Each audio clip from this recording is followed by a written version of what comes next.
Last day, ওই জন্যই আর কি মনটা একটু খারাপ। কিছু করার নেই, ফিরতে তো হবেই। আমরা আছি এখন কার্শিয়াংয়ে, আর এখান দিয়ে কিন্তু পুরো কাঞ্চনজঙ্ঘার এন্ডসটা দেখা যায়। রাশটা দেখা যাচ্ছে, এখনো কত রাশ, এখন সব ঢুকছে, আমরা এখন বেরোচ্ছি। নতুন নতুন কনস্ট্রাকশন হচ্ছে এখানে, দেখো বিল্ডিংগুলো হচ্ছে, এদিকে আর ব্রিজ টাইপের হচ্ছে। আর মোটামুটি 2-3 বছরের মধ্যে পুরো ভলি পাল্টে যাবে মনে হচ্ছে। প্রত্যেক জার্নিতে এখানে এসে আমরা ফার্স্ট ফটো তুলতাম, এবার ফটোটা শেষ দিনে হচ্ছে। এখানে পিনের নাম্বারটা দেবো, দেওয়ার পর স্টেশনগুলো আছে যেখানে যেখানে আমাদের ট্রেনটা দাঁড়াবে। আর এটা তো অনলাইন দেখে, অনলাইনে অনেক সময় ভুল দেখায়, এখানে যা দেখাবে এটাই ঠিক হবে। কোচ নিয়ে একটু প্রবলেম হয়ে গেছে, বুঝতে পারছি না। D1 এর পর D2 দেখাচ্ছে, আমাদের এখানে S2। ট্রেন এখন টাইমের মধ্যেই আছে, 1:15 টাইম, 1:09 ঢুকিয়ে দিয়েছে, 6 মিনিট ফার্স্ট। চারিদিকে দেখো আর্মির গাড়িগুলো নিয়ে যাচ্ছে। নেপাল ট্রিপের এই শেষ দিনটায় দেখানোর থেকেও আছে অনেক কিছু বলার। এক পাহাড় প্রেমীর পাহাড় ছেড়ে বাড়ি ফেরার গল্প। হয়তো সবাই এই ভিডিওটার সাথে কানেক্ট করতে পারবেন, তবে আমি নিশ্চিত যারা পারবে তাদের মনও বলছে আরও কয়েকটা দিন এখানেই থেকে যাই। ভোরের নরম আলোটা পাহাড়ের বুক ছুঁয়ে আস্তে আস্তে ছড়িয়ে পড়ছে চারিদিকে। এই কয়েকদিনের জার্নিটা এক স্বপ্নের মতো কেটেছে, আর আজ সেই স্বপ্নের শেষ সকাল। হাতে গরম চায়ের কাপ, ঠান্ডা বাতাসে মিশে যাচ্ছে পাহাড়ের গন্ধটা, আর মাথায় একটাই ভাবনা, আজ ফিরতে হবে। সকাল 9:45-এ ট্রেন আমাদের NJP station 12364 Haldibari Kolkata superfast express. এই রুমটা কি দারুণ, দেখো উপরে এই ঝাড়টা। এই ফোকাস গাড়ি বেরোতে হবে, নাহলে রাস্তায় যদি লেট হয়ে যায় তাহলে সমস্যা আছে। আর যাই না, রাস্তায় ওই থেকে মাঝে ফগি থাকলে তো একটু টাইম এক্সট্রা লাগে। আমাদের ট্রেন কলকাতা পর্যন্ত দেখা হচ্ছে। ঘড়িতে সময় 6:15, আর আমরা বেরোচ্ছি। Bye bye Darjeeling. ব্যাগ গুছিয়ে আমাদের বাংলো হোমস্টে সিঁড়ি দিয়ে শেষবারের মতো উঠে যাচ্ছি মেন রোডে। বেরিয়ে যাচ্ছি আমরা, মনটা একটু খারাপ লাগছে। লাস্ট ডে, কালকে সন্ধ্যেবেলা গেছিলাম, এই দিকটা পুরো অন্ধকার হয়ে গেছিলো ওই জায়গাটা। দূরের পাহাড়টাও যেন চুপটি করে বিদায় জানাচ্ছে আমাদেরই। ভোরের আলো পড়ছে ভেজা রাস্তায়, আর সেই রিফ্লেকশনটা ছড়িয়ে পড়ছে পুরো পথে। টয় ট্রেনের সরু ট্র্যাকটাও যেন আমাদের সাথেই নেমে আসছে পাহাড় থেকে। এই কার্শিয়াং স্টেশনটা, চলো আমরা ব্রেক দিচ্ছি, আমরা দাঁড়াবো এখানে 5 মিনিটের একটা ব্রেক নিলাম আমরা। আর এখান থেকে কার্শিয়াং স্টার্ট হচ্ছে, আমরা জাস্ট পেছন দিকটা আছি।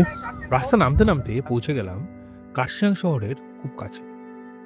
রাস্তা থেকে দেখছি শহরটা তখনও ঘুমোচ্ছে।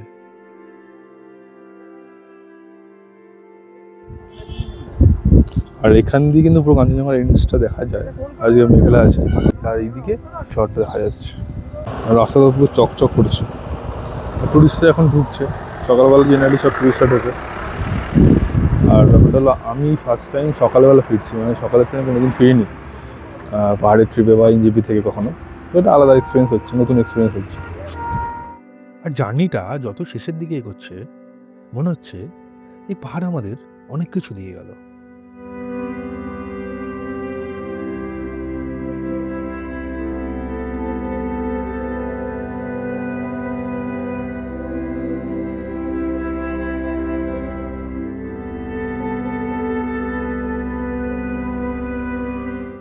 জানলার বাইরে তখন একের পর এক মেমোরিজ ভেসে উঠছিল।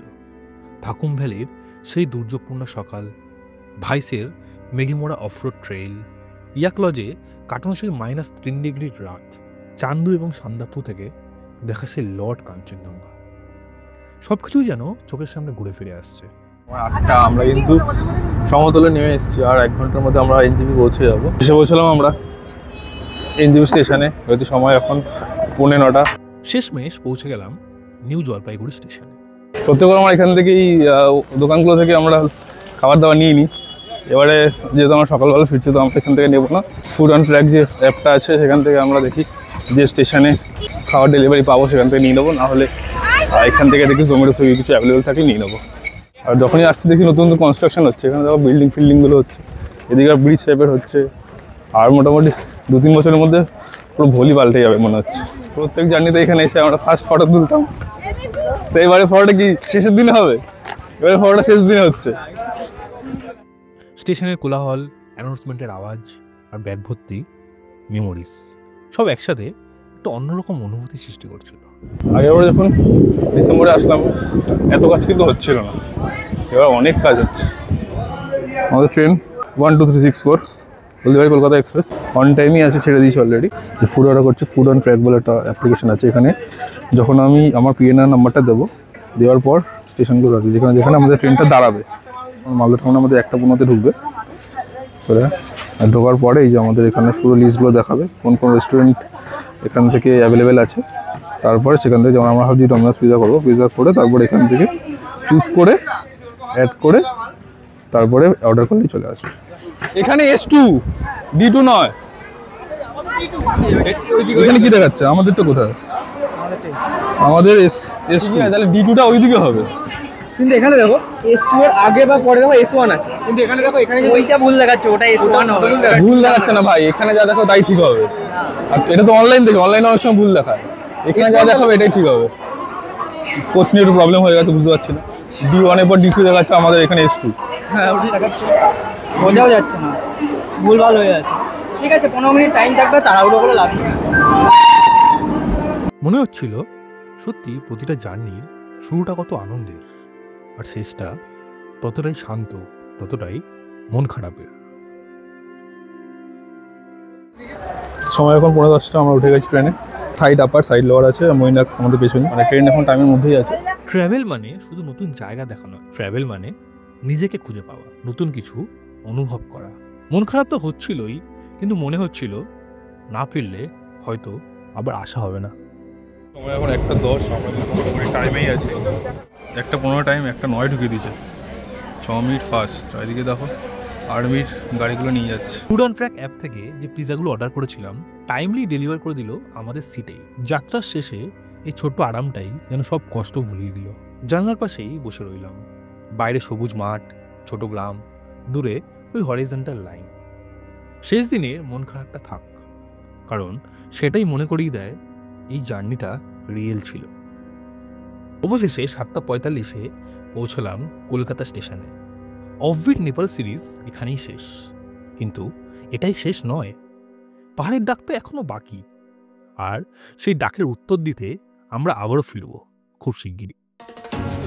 পেলাম না, এখন 40 মিনিট ওয়েট করতে হবে, তারপরে আমাদের মাঝেরহাট নৈহাটি আছে, ওটা যাবে।